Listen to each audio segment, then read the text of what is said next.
guys, it's Jessie. Welcome back to my channel. This is a very exciting video because, as you can tell by the title, we are going to Haley Pham's meet and greet for her debut book, Just Friends, and I'm so excited. We are going to the Den Theater in Chicago, and I'm a little nervy, not gonna lie, because going to Chicago by myself at night, oh boy, my anxiety. But I am excited for the event nonetheless, and I'm gonna focus on the event and not my mind and its OCD. Yeah. But I was starting to get ready. As you can tell by my face, I don't know if you can tell. But I was like, why don't I take you guys along with me? So I'm gonna get dressed, so I'll see you in a little second. Okay, so I'm ready now. Let's hit the road because it is Chicago. It is already 4:30 and it starts at 7 and traffic. Yeah, but I feel cute, simple. Yeah, let's go.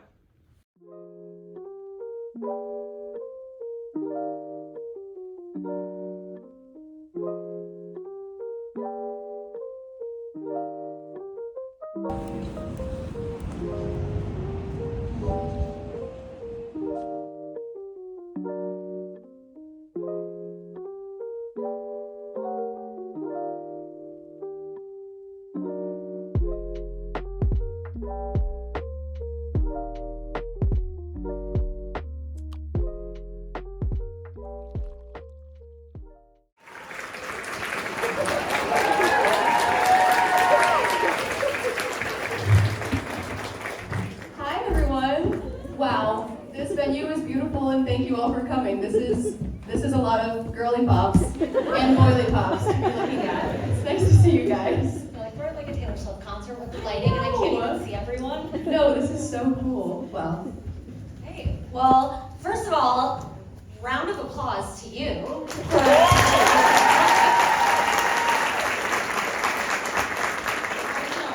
I'm feeling good. It's actually pub day today, so you guys are coming on a fun day.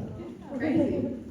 Okay, so my first question, what was the spark that made you want to write a book? Okay, diving right in. Yeah. This is a funny, nice, full circle story because I actually decided to make a YouTube video that was going to be following famous authors' writing routines. And day one was Stephen King. And his writing routine is that he just writes 6 pages a day. It's not much of like a routine, he just writes 6 pages. So I sat down to start it, and then I forgot about the video and I just kept writing for the entire day. And I just fell in love with writing for the second time in adulthood because it was something I loved as a kid. And I guess YouTube is what brought me back to it, which was crazy. But yeah, I think that was the spark, and I wrote very random things that no one needs to see ever. And it led to this, which is crazy. That's amazing. How do you think, because obviously book content is a big part of your YouTube, how do you think that shaped the kind of story that you wrote? That's a great question. I feel like it just helped me figure out what I love. So it's a childhood best friends to lovers story. It's second chance, it's a small town, it's coastal, and those are all of my favorite tropes. I feel like you also learn from being in the community that there are things that people hate. Like if there's a cheating trope, it's probably not gonna go over well, or you're gonna have to do a lot of work to make it go over well, which I was not prepared to do, so there's none of that in this book. Just little things like that, I feel like, is what it taught me. Speaking of the small town, tell us about Seabrook, California. What inspired it? Why did you choose to set the book there? Like, what was the inspiration? Okay, Seabrook is actually inspired by a real place. It's called Carmel by the Sea, California. And my husband and I went there for an anniversary trip. It was our 1-year marriage anniversary. And we only went for 4 days, but I don't know if you guys have been. It's like it is a book town. Like it just feels fake. And it almost reminded me of like a fairy, like if a fantasy book was a romance setting with fairies, that is what it reminded me of. And so I wanted to take it and fictionalize it and make it kind of that fairy vibe, but also add the depth of like, what would it be like for a character like Blair to not be from this town if everyone's really wealthy? Right. That could be fun and interesting, and if Declan was the golden boy, and how those two characters would interact. Did you start writing before you went on this trip or after? I think the setting is what inspired everything, so it was definitely after. Okay. Okay. So I know it's pub day and not everyone has read the book yet, unless, you know, that's what you spent your day doing, in which case I'm jealous. But without spoiling anything, can you tell us a bit about Blair and Declan? I can try.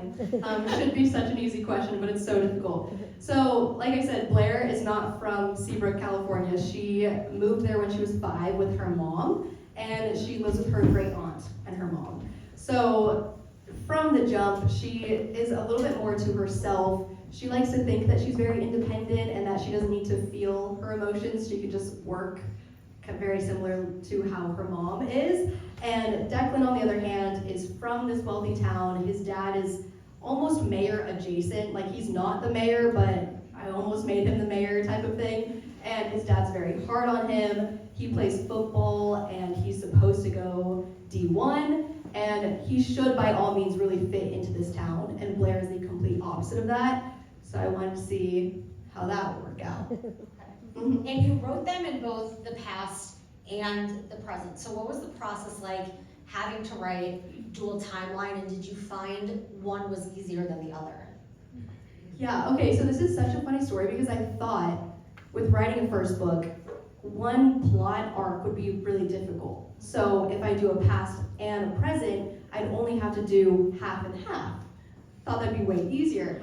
It is way harder to do that. And like the days that were hardest for me was trying to figure out how all of them fit together, because the past timeline was so much easier for me to write for some reason, but then it has to have a purpose. So what did you just read in the present, and does it make sense to have a certain flashback? Like, why is it there? And those were the days that really got me, where I was like, where does this go? And just the puzzle piece of all of that was very interesting. I love that you were like, maybe this will be easier than Yeah, like, oh no, no. definitely not. Was there a scene between the two characters that surprised you while you were writing it? Yes, actually. I've always heard in author interviews where they talk about how the characters just start taking over and the author had to follow the characters, and it sounds so mythical and I did not understand what that meant. But there was a particular scene, chapter 17 is what it is, but halfway through chapter 16, Declan is driving and he takes an exit off the highway and he just goes somewhere where I was like, oh, this is where this huge conversation is going to happen, and I didn't plan that necessarily. But it just, I mean, one thing happens and then the next thing happens and it just starts to make sense. So it does kind of make sense to me now when an author says, they just took me somewhere. That's that scene. Okay. Question about that. Do you know what happens in every chapter? Because you just name dropped chapter 17. No. Like you have everything memorized. No, chapter 17 is memorized in my head because it was the hardest chapter to write by Okay, far. got it. I'm like, I don't even know how many chapters my books have. And you're like, chapter 17 is this. So there's also a through line of grief in this book pertaining to Blair's great aunt Lottie. Am I pronouncing that right? Yeah. Okay. So how did that influence Blair's character, and how did you navigate writing about grief? Because obviously there are fun, lighthearted moments in the book, but it tackles a lot of heavy subjects. Yeah, it does. I am so curious what you guys think of it, because it's very bright and sunshiny on the cover, but I do think grief is almost the point of the book. Like, it almost is like the reason that I wrote it, and it was so cathartic for me to write it, so I wanted to explore grief through Blair and how it really can distort relationships with people, with yourself, your vision for your life, having to reckon with, you know, a job that you wanted, friends that you thought you'd have, people in your, like a parent figure passing away, and a relationship ending all at once for her. So she's going through a lot at the start of the book. She really is going through it. Yeah, but I just think it's interesting because it can almost make you selfish in a way and like lose sight of things and the way that they are. But that's what happens when you grieve. So I wanted to see what it was like for a character who is not used to feeling hard emotions, being forced to through a parent figure dying. And perhaps Declan has also grieved, and so that will interact without giving any of it away. What do you want readers to take away when they're reading the book and they're reading about these characters and their growth and their journey? I hope it makes some of you guys feel seen. I wouldn't want you to feel seen because that would be kind of sad that you've gone through something similarly, but if you have, I hope it is cathartic, and ultimately I hope that you feel hope at the end of it. Great answer. The title is Just Friends, and obviously the whole book is really about what does that label mean? Is that label enough? So what does friendship mean to you in the context of like romantic love? That's a great question. I feel like I only have one answer for this because it's my only experience with love in general, but Fair. the person that I married is like my absolute best friend, and so that's why I love childhood best friends to lovers, because I think that sort of bond is just so intimate because you are a completely different person when you're a kid. And so I believe in marrying your best friend, but that's also the only thing I've done, so. That's Did you always know that you wanted to name the book Just Friends? Did that come first, after? No, we played with a lot of titles. I feel like do you title your books before you write them? I cannot start writing a book until I have a title that I Oh, like. wow, okay. Which is the minority. Really? I think I'm in the minority. Okay.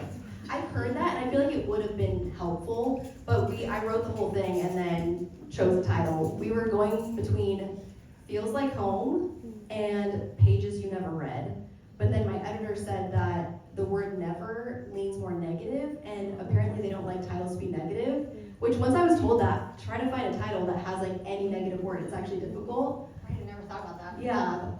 I feel like Just Friends just like encapsulates the entire story, so I think it's perfect. But what are you working on next? What can you tell us?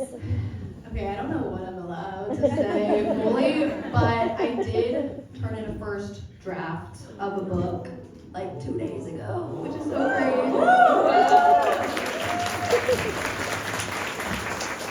That is very exciting. Congratulations.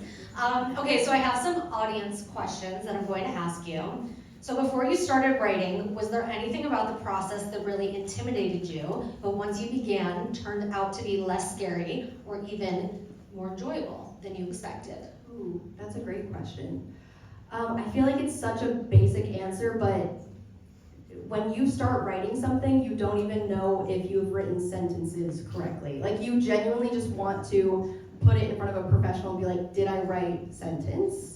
It's word salad. Yes or no? Yeah. And so Yeah. I think once my editor was reading it and she wasn't even questioning if I was writing a book, I was like, oh, okay, so I'm just doing it. You're like, she thinks it's a book. Yeah. So there wasn't even like a question there. I just was waiting for her to be like, this isn't even English, and you didn't know that, and she never said that. And so that was so shocking in such a beautiful and fun way. And then it became enjoyable because I was like, oh, there's no rules to this. You can just open a Google Doc and start writing. Yeah. What did writing this book teach you about yourself? Oh my gosh. $1 million question. Oh my gosh. I can be very honest if you want me to be Yes. honest. And I would love for you to answer this Okay. too, because it's such a revealing question. I think when an editor sends you back notes on your characters, one of them was that Blair was selfish. And I was like, if I didn't catch that, does that mean I am selfish? Which I do think the grief aspect, like when you are so deep in grief, you don't see things clearly, and it can make you that way. So it almost is a therapy session, because she's like, so you know that action means this. And I was like, that's so true. That's why I wrote it that way. Yeah. Oh. Yeah. I think for me, what writing is like talking about myself is that I have thicker skin than I thought I did. I think writing is such a personal thing. It's your words. It's like it's your made-up story on pages that now other people are reading. And obviously, not everyone is going to connect with that or love that. But I mean, reading is subjective. That's why we all love it so much. So I think learning that I am a little bit tougher than, because I'm sensitive, but I'm a crier. But I learned that I'm tougher than I thought I was. Oh, that's a good answer. I heard this quote, I heard this literally yesterday, but that writers have to be thin enough skinned to write all of their emotions, and then thick enough skinned to put it out there to people. Yeah, yes, for sure. And I think like going through publishing process, finding an agent and all of that, when you have to deal with people being like, it's good, it's just not for us. Like you learn that, okay, this book isn't me, even though there's parts of me in this book. Ooh, that's a great delineation. I haven't made that one yet. Maybe on the second book I'll make that. Yes, happy to impart any wisdom I have. So, what was harder, being vulnerable online or being vulnerable in your writing?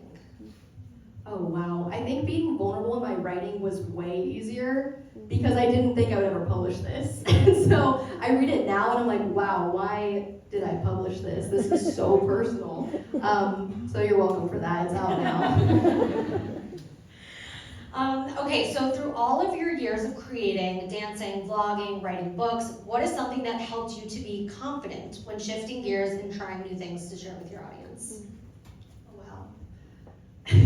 I don't know if I'm confident or just delusional. Like, I think that I just really like to try things and I get really obsessed with things. And when I found books in adulthood, I couldn't even focus on making the next video. Like, I would just sit there for hours and read. And I think I just love to follow the things that I love. Like, I just couldn't ignore it. And so I don't think that I try not to think about people perceiving me, which is so funny because I'm sitting in front of all of you, so that's helpful. But No one perceive her. yeah, no one is perceiving me at all right now, which is really nice.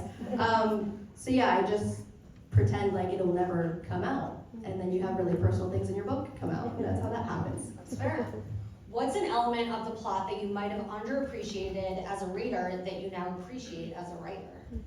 Ooh, I think side characters are so fun. And I think they are really fun to read too, but when you're writing a side character, usually they have more information than the main characters, so they're really fun. Who is your favorite side character in Just Friends?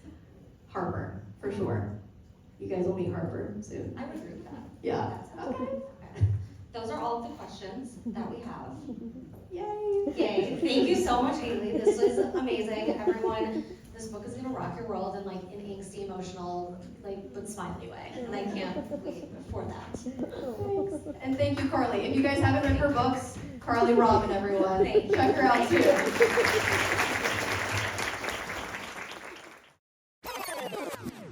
Okay, so I just got home from the book event of meeting Haley Pham and getting one of her signed books. I'm so excited I have this now, and she is so nice.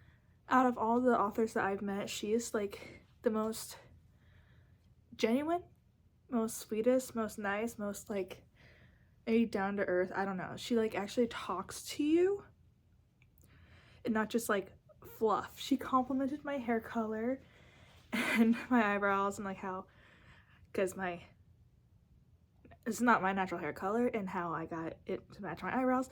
She complimented it, and like it was just like so taken aback from that because I was not ready for that. And it was just like talking with a friend, if that makes any sense.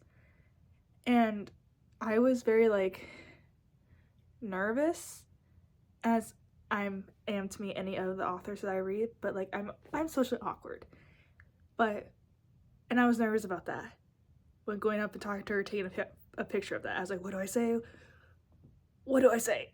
But she's just so natural and like not awkward at all, and her naturalness and like her, I don't know, it's like my like energy about her like made me not nervous and not like socially awkward. Just like, I don't know, it's just a different feeling than from the other authors that I've met, where it wasn't forced. She was genuinely caring, and like it was just really nice and really really cool. I am flabbergasted, apparently, because I can't speak. But this book is 300 and something pages, 313 pages, and the chapters have some headings to them, I think all the chapters have headings to them, and letter to the reader pops. Oh, yeah. Can y'all see that? It's horrific. I slammed my finger in my car door when I was packing up my car for visiting my dad's. I slammed it. It's horrific. See? It's so swollen. But yeah, that's why it looks like that. Anyways, she signed it, her initials, HP, Haley Pham. Kind of reminds me of Harry Potter. But anywho, it was just a really good night. So that's it for this video, guys. Like and subscribe if you want more videos by me, and I'll see you guys later. Bye, guys.